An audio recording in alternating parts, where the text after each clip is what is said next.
Hey friends, Mike here in the kitchen. It is February the 20th. I'm doing a lot of filming, guys. You're going to see a lot of series. Look, garden season is almost here. We just need a few more weeks before we plant. Until then, we're just going to do some cooking. But hey, guess what? St. Patty's Day is coming soon. I'm wearing green. So today, I'm going to teach you how to make homemade corned beef. Here we go.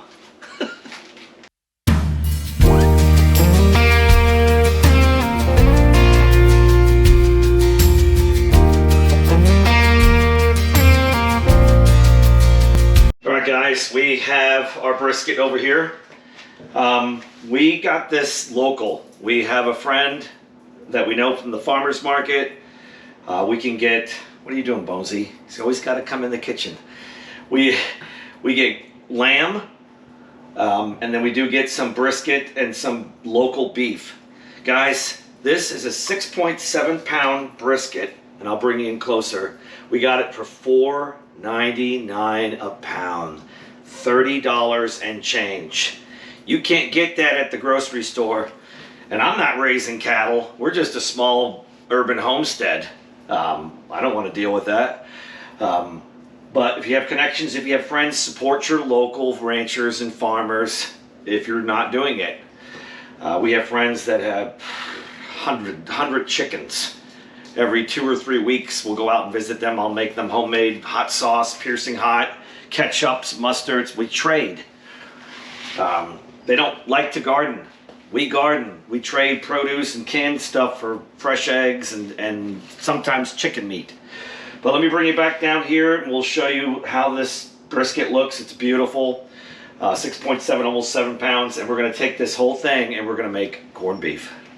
Guys, this is a really nice brisket. It's the perfect size. It is a super trim, meaning the rancher at the processing plant went ahead and trimmed it.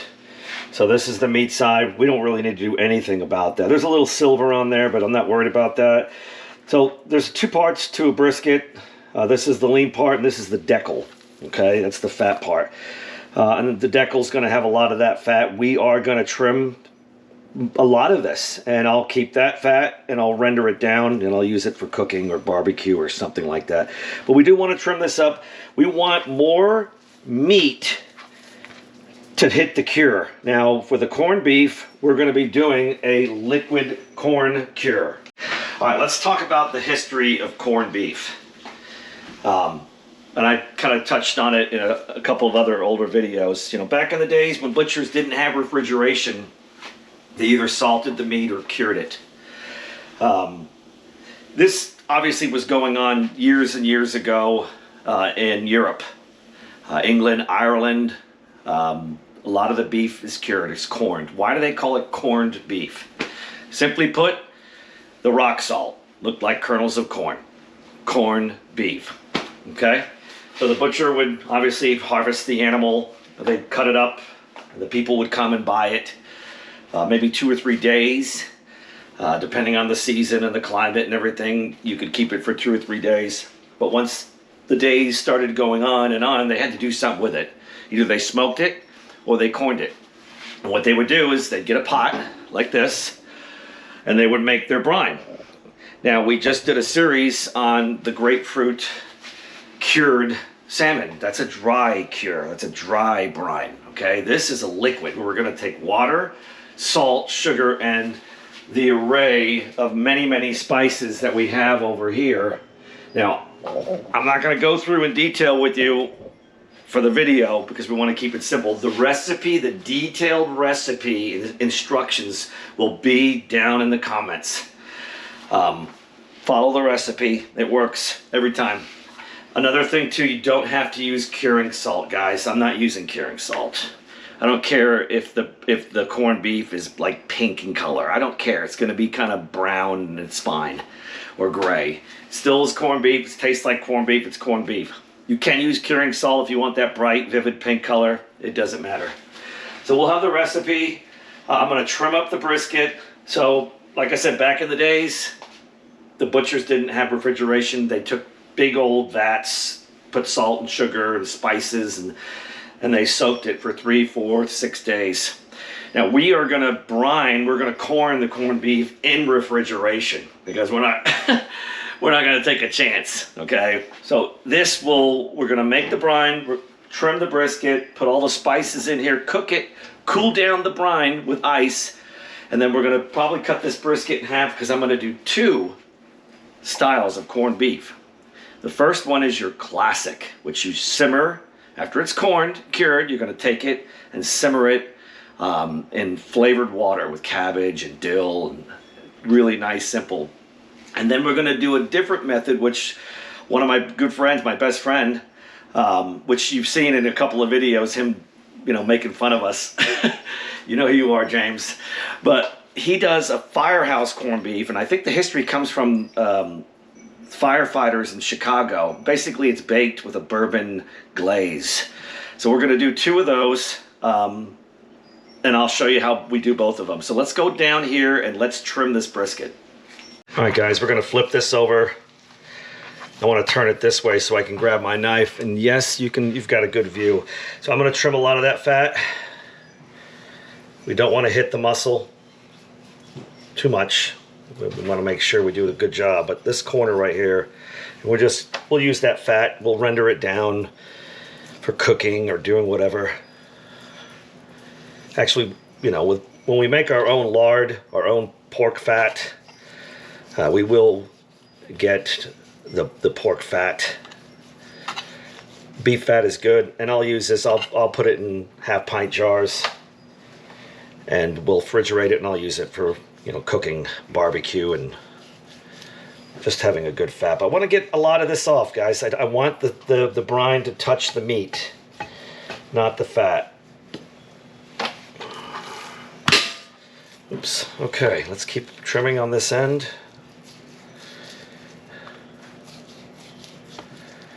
And, you go to the store and you try to buy corned beef, you're going to spend, for a little piece like this, 20, 25 bucks. When, guys, you can do it on your own. It really, if you have refrigeration space, or you could just make your own little corned beef this size, and you're going to be saving a lot of money. Now, we do want some fat, obviously, because fat is flavor. We want to get a lot of that off because we want the meat to touch the brine. Now, I'm going to go ahead and do this. I'm going to go ahead and cut it in half. Okay? Because I'm doing 2 corned beefs. Remember, I'm brining them both together, but I'm cooking them after they cure differently. The classic method is wonderful. It's a go-to. So basically, this is going to be curing in there for about 5 to 6 days. Okay, it's a big muscle. It's going to take time. And then, for the classic one, like the one I'm carving right now, both of them do get simmered in flavored water. What do I mean by flavored water? You could put whatever herbs and seasonings in there you want. The recipe down below will have a suggestion, but if you like something different, you can go ahead. Now look, see how that is? I think we're good. I think we're just going to leave it alone at that point. That I'm happy with. Now we're going to go ahead and do the other one. Okay, guys, this is the decal, which is the fatter part. It's the top part of the brisket. And remember, guys, the brisket is where the chest is of the cow or the steer. I'm going to probably just take a little more off, but I'm going to leave this one. The firehouse corned beef, you do simmer it for a while, and then you're going to continue baking it at a slow cook in the oven. And then it's glazed with a brown sugar bourbon Irish whiskey. So good. Caramelizes. Okay, I'm going to go ahead and stop right there. All right, let's make the brine. You can see, guys, we have a lot of spices, primarily salt and sugar. And I do use a little bit of brown sugar. I think I've got it back here. All that will be in the recipe down below. Trust me. Okay? Let's make the brine. All right, guys, we've got a stock pot with about a ½ gallon of water in it. And now I'm going to start pouring in my ingredients. Guys, I've been doing this for years, okay? I know how much by just looking at it. But just follow the recipe. Right now I'm adding my couple of cups of salt.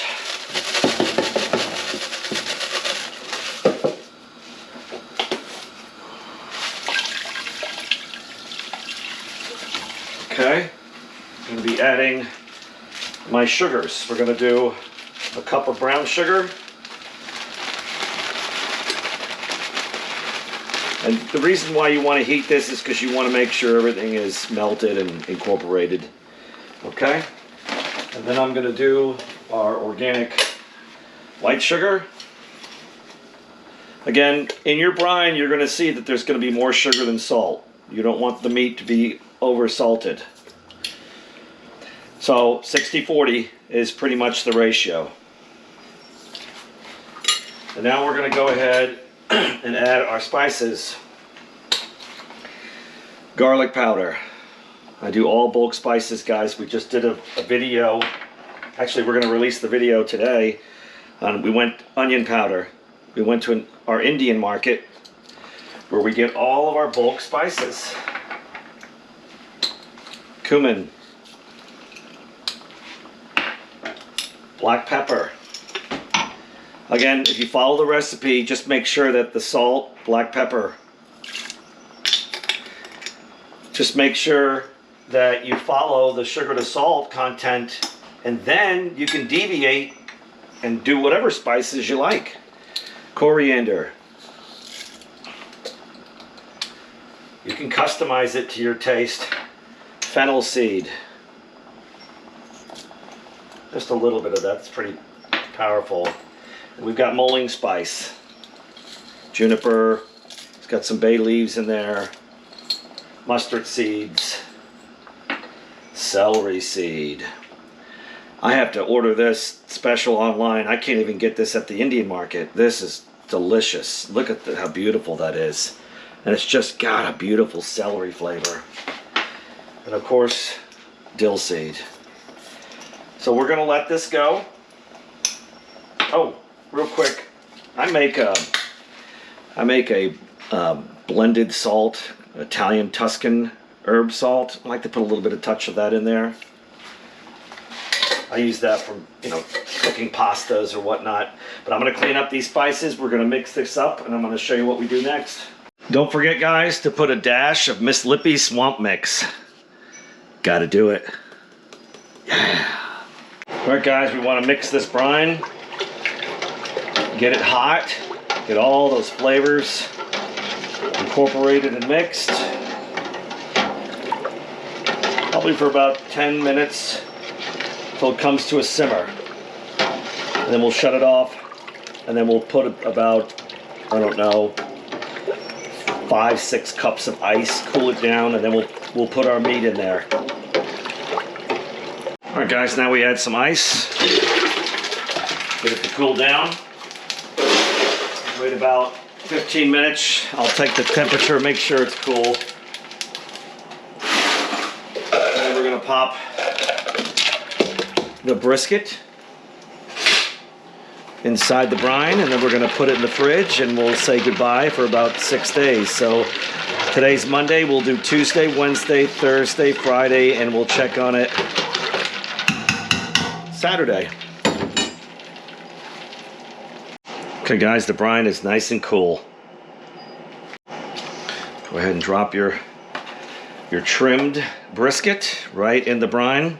Now, it will float a little bit, guys, but that's okay. Eventually, it will absorb the brine, and you can go into the fridge and maybe mix it around a couple times once a day.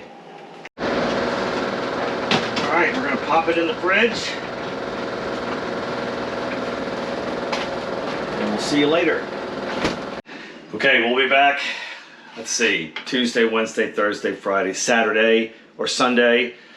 It should be done. And then the next step, probably we're just going to go ahead and backpack and freeze for 2 or 3 weeks until St. Patty's Day, because we're about 4 weeks away.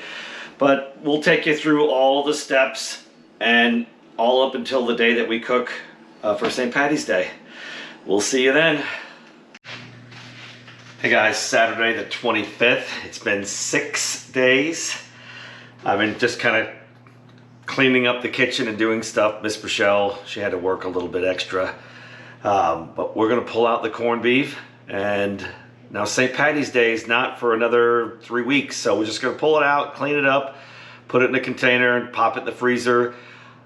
and then we'll start about 2 or 3 days before St. Patty's Day to prepare it. But let's go check it out. Okay, so it's been in the wet brine for 6 days. Okay, you can go 6 to 10 days. After 10 days, it's going to start to get slimy, mealy. So 6 to 10 days, rule of thumb, refrigerated.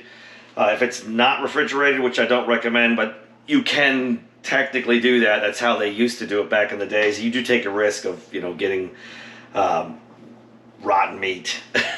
But we refrigerate it 6 to 10 days. That's important. Let's go ahead and bring you in close and check it out, see what it looks like. Okay, guys, I have been rotating this once a day, just kind of moving it around, but it did sink to the bottom. Look at that, how beautiful that is. So that is cured, and you can tell just by looking at the color. It does have a nice little pink color. There is some fat in there. It smells amazing. So I'm going to go ahead and drain the brine, and then we're going to put it in containers. Just going to drain that brine.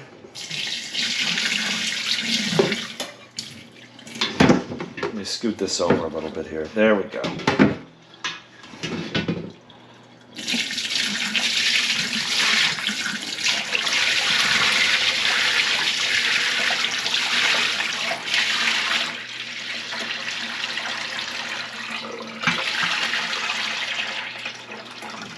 Okay.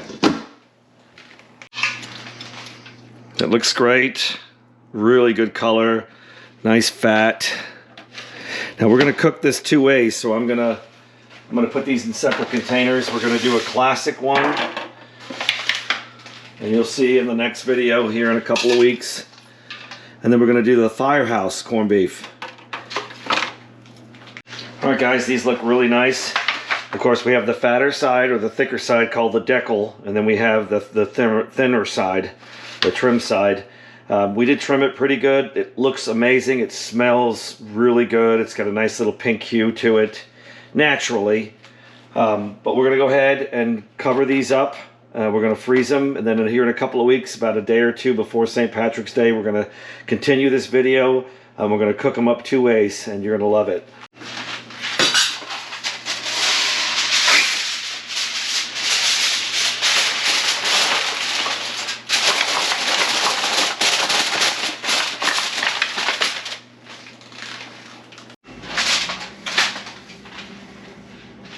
Okay, real quick, just before we put these in the freezer, I want to talk about pastrami. So what is pastrami? You guys probably know. It's basically corned beef that's been spiced and then baked.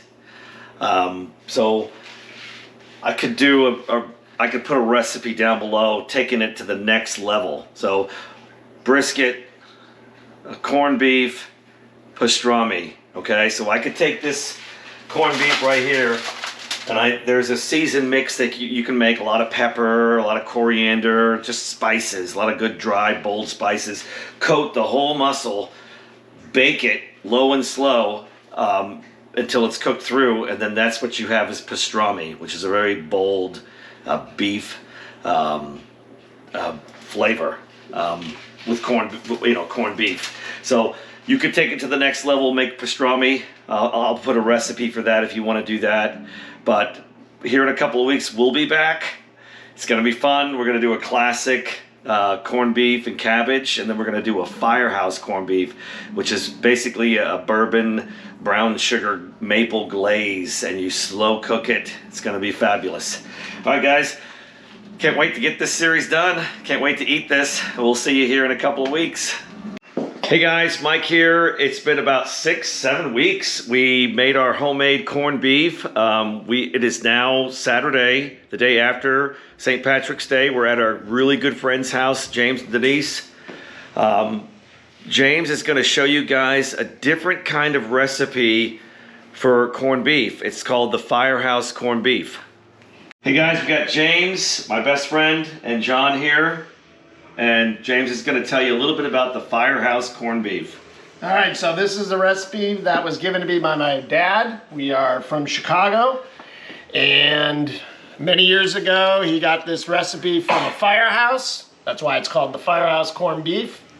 And You prepare corned beef as you normally would, you know, in a crock pot, or if you boil it with sugar and vinegar and bay leaves, and cook it all the way through.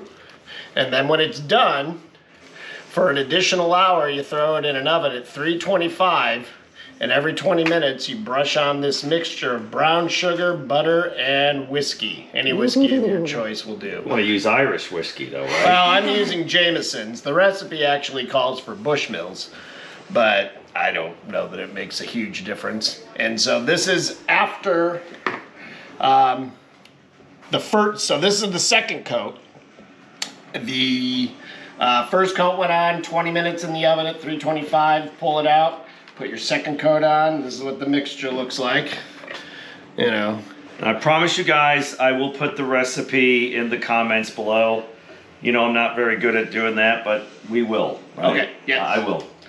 And Awesome. Then you just throw it back in the oven for another 20 minutes, and when it comes out, it takes on this nice deep red color. Yeah, it's good. Unlike the plain one over here that will not get the firehouse treatment, but it is just as good either way. It's just a matter of preference. Every year we make this for St. Patrick's Day. Yep.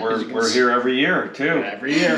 To enjoy And it. we've been doing this for maybe 15 years. Yeah. And for every year that this is made, it's usually I'll leave one plain and the rest are like this. This always goes, and we always have plain left over. And we'll show you guys the finished product in about.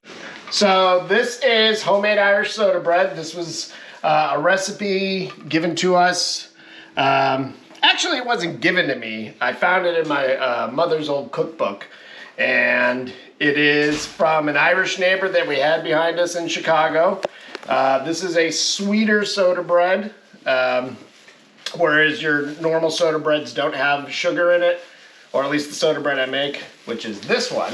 So what makes a soda bread? Is it the baking soda? There's no leavening agent in it except the baking soda. Okay, so no yeast. No yeast at all. No leavening. And buttermilk. Okay, what'd you say this one was? This is just a traditional Irish soda bread. It's very heavy, very crusty, Very dense. Is that why dense it's a and little dry. bit smaller, or is that just the way you It's made just, it? it's just the way it's made. Okay.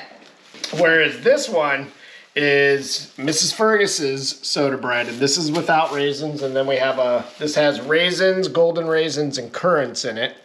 And you can make it either way. My kids prefer it without the raisins, but most people prefer it with the raisins. So I made it both ways, and it's just buttermilk, flour. This has. Well, don't give away the recipe.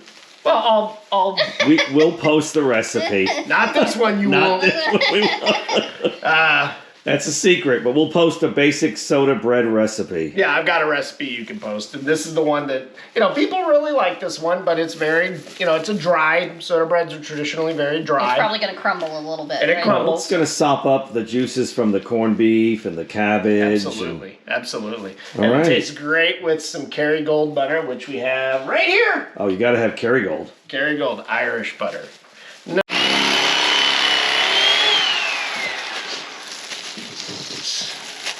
Is that your coffee? You don't drink coffee? This is the classic soda bread. So you can see this is a lot denser. Yeah, Not it as is. many air holes in there. And to prepare this one, you also sprinkle it with extra flour where you would not put extra flour on the top of this one. Okay. This is a stickier dough. Yeah. And you also pat the loaf dough down and then cut a cross across the top. And as you can see right here, that's what happens when you cut the cross. It expands out from the looks center. amazing. Looks wonderful. So this is traditional Again- Irish soda bread. Yeah, thanks, James. I'll put a basic recipe for Irish soda bread on the comments down below. Okay, so they've been in the oven for what, 20 40. minutes? 40 minutes. This is We after got a the nice glaze going on, the firehouse corned beef, guys. And are you going to coat them again? This is the last coating. All right. So It I just smells like amazing. to spoon it on. It does smell amazing, doesn't it, John? It does smell amazing.